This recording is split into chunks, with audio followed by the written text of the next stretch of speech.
Holy Bible Old Testament Psalms 133, 1-3 Devotional. Oh, how good and how smooth it is for the brothers to live in unity. Like the precious oil on their heads that go down on Aaron's beard and go down to the hem of their garments, like the dew of Hermon, and like that which cometh down upon the mountains of Zion. For there the Lord commandeth blessing, and life unto the end. Psalms 133, 1-3 Thought, reflection. Living in communion at home, at work, in church, and in society should be our daily motivation.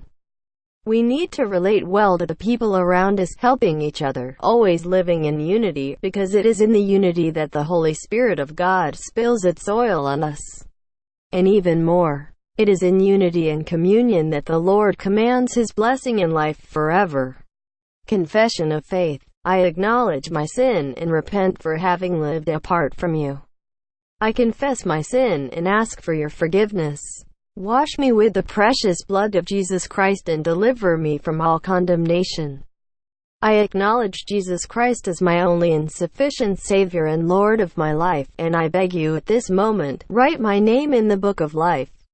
Abide in me, dear Jesus, and lead me through your Holy Spirit. Give me strength to stand in your ways and be faithful to the end. I promise to love you, to follow and serve you all the days of my life. By faith, I receive your forgiveness, your grace, and the salvation you offer me. In thy holy name, Jesus. Amen. Listen to more Bible verses on salvation and forgiveness of sins. 1 John chapter 1.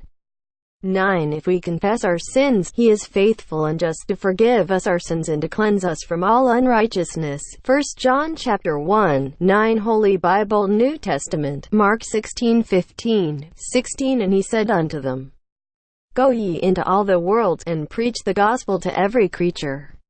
Whoever believes and is baptized will be saved, but he that believeth not shall be damned. Mark 16:15, 16 Holy Bible New Testament. Romans chapter 3, 23. God created us and loves us. He created every person with affection, and once our good all sinned. The punishment of sin is to die and to be eternally separated from God. Romans chapter 3, 23. Holy Bible New Testament. John chapter 3, 16 Jesus paid the price. God sent His only Son to bear the punishment for all of us. Jesus had no sin, but He died in our stead and rose again on the third day. John chapter 3 verse 16.